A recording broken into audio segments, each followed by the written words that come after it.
믿을 수 없는 풍수 세상에 쏙지 않는 방송, 풍수민가의 생기누리입니다. 이번 시간에는 나쁜 땅을 좋은 집터로 착각하는 현대인들이 많다는 내용으로 말씀드리겠습니다.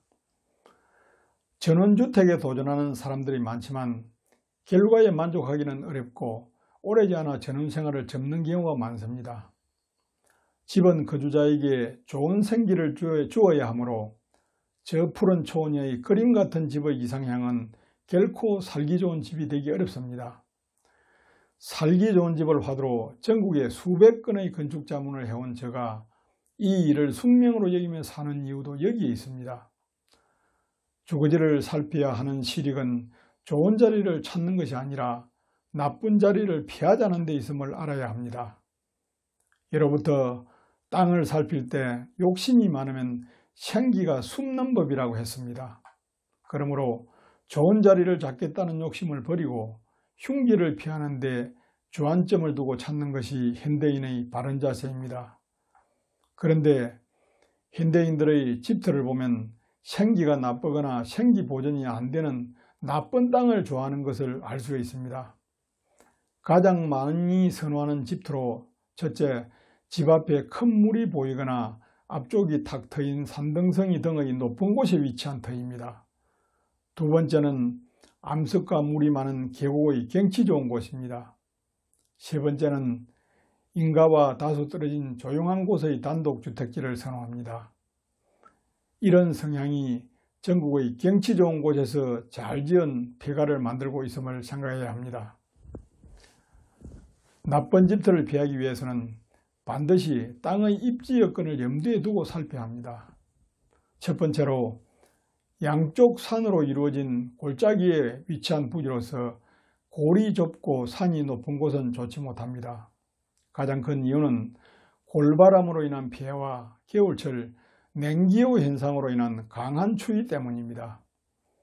과학적으로 산 정상과 골짜기 바닥 표고 차이가 50m일 경우에 25도씨 정도 낮아집니다.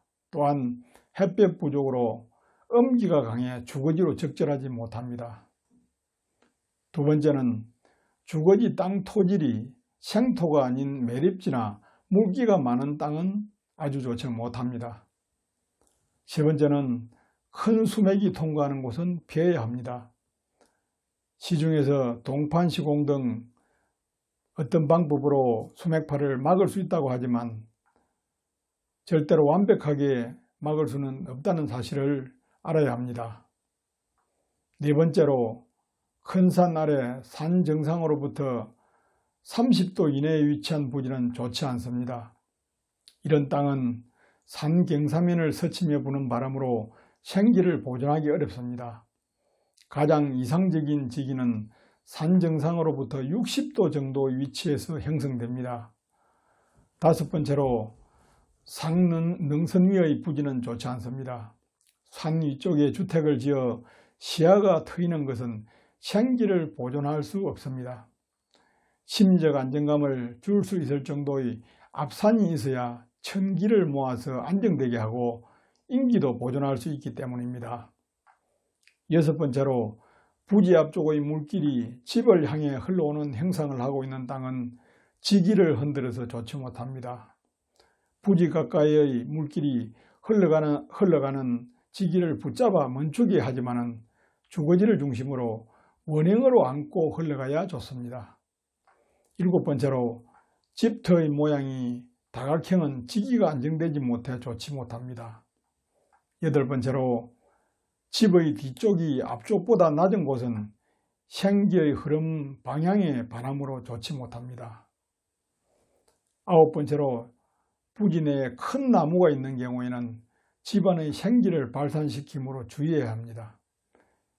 열 번째로 부지 주변의 소음이나 악취는 생기를 나쁘게 하므로 피해야 합니다. 전국의 선대들의 오랜 경험이 남긴 생기 좋은 마을과 주택은 현대인들에게는 소중한 유물이자 생활과학 작품으로 눈여겨봐야 할 대상입니다. 집터는 편안함과 안정감을 주는 어머니의 품 같아야 좋은 생기를 지닌 땅입니다.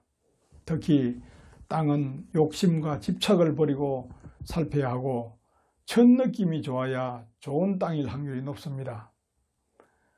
만물의 생기 생성 구조가 음양조화를 최적화하는 꼬트 형상을 지닌 것도 신비로운 자연의 섭리이므로 이런 형상은 기본을 갖춘 땅이라 할 수 있습니다.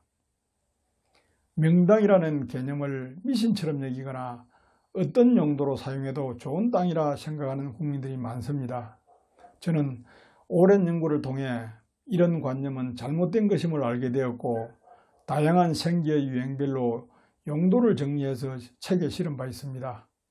이유는 어른과 아이의 밥그릇이 크기는 물론 음식의 질도 달라야 하듯 땅도 기운의 크기와 질에 따라 적정한 용도가 있기 때문입니다.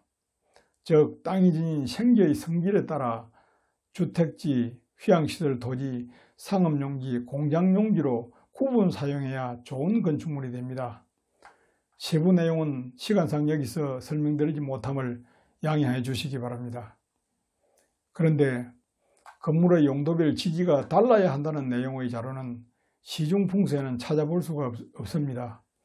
깊은 지식을 가진 사람도 찾기 어려우므로 결국 땅에 쏟게 되는 것입니다. 그러므로 충분한 준비 없이 의욕과 돈만으로 전원주택에 도전하는 실수를 범하지 말아야 합니다. 특히 부동산업자나 건축기술자들의 농간에 넘어가지 않아야 나중에 후회하지 않는 길임을 명심할 일입니다. 감사합니다.